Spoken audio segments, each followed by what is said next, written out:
debate for State Senate District 44 between Neil Breslin and Peter LaVenia. We now turn to the candidates for opening statements, and Mr. Breslin, you have the floor first. And Mr. Breslin does not answer, so Mr. LaVenia, the floor is ceded to you. I'd like to thank everyone for showing up today to the first of a series of debates between Senator Breslin and myself. I believe that they're going to show the main difference between us is that I am a non-corporate Green Party candidate. He is a corporate-funded machine Democrat. That I have a plan for addressing the three crises facing New York State today: the economic crisis, the climate crisis, and the crisis of democracy and government. Thank you. Thank you, candidates.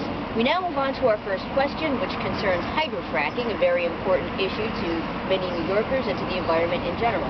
Candidates, what is your position on hydrofracking and the energy crisis? Mr. Breslin? Well, again, the candidate chooses not to answer, so Mr. LaVenia goes to you.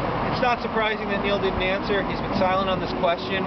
Well, I've constantly called for a ban on hydrofracking in New York State. It's a dangerous, polluting practice.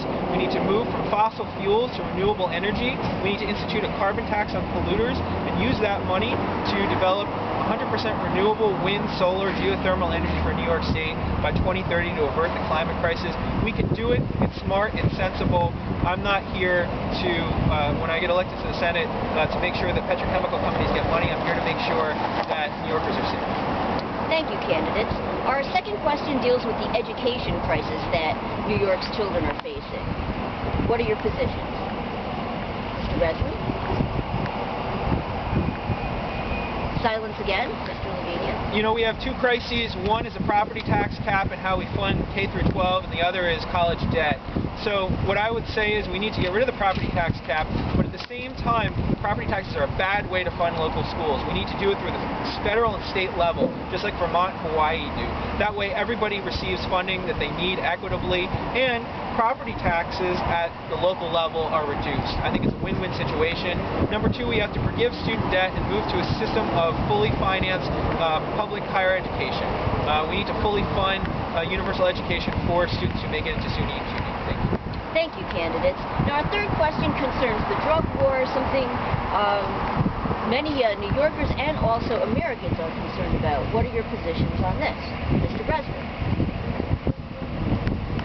Mr. Breslin chooses not to answer. Mr. LaVenia? This isn't surprising. Most Democrats and Republicans refuse to answer this question. Drug war is a failed war. It's a violation of our civil liberties and civil rights. And it costs us millions and billions of dollars a year in taxpayer dollars. I would legalize marijuana and other drugs and tax them. And this would eliminate the burden in our prisons, and it would create new sources of revenues for the government. It's been tried in Portugal, and it's worked successfully. It's being tried in other countries. The drug war has failed. We need to move on, and we need to respect our citizens. Thank you again, candidates. Now, our last question concerns, again, unsurprisingly, another crisis facing New York and the country, the economy and health care. Mr. Breslin, your thoughts? And again, no response from the candidate. Mr. LaVenia? You know, Mr. Breslin is a status quo Democrat. He doesn't really have any ideas to fix things, but I have some serious ideas on how to fix the economy. Number one, we need a living wage of at least $15 an hour. $8.50 isn't going to cut it, Neil. I'm sorry. Number two, we need a Green New Deal where we invest massively in public jobs, public works programs, and this needs to be permanent. We need to move to full employment. We can do it. We did it in the 30s. We can do it better now. And if we don't fix the economy like that, move to a people and not-profit centered kind of economy in New York State, then what we're going to see is more of the same. Thank you, candidates. Now it is your opportunity for closing statements. Let the voters know where you stand and what you will do for them. Mr. Breslin, it's your turn. And Mr. Breslin has nothing to say. Mr. LaVenia? You know, I'm going to come out and say it. This debate is a joke.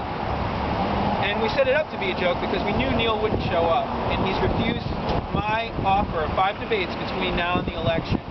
But what isn't a joke are the issues that I've been talking about.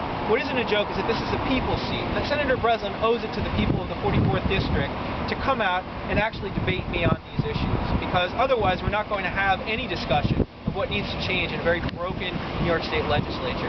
So go to votelavenia.org, go to Senator Breslin's website, talk to Senator Breslin about the need for a debate. Thank you. Thank you, Peter LaVenia, Senate State District candidate.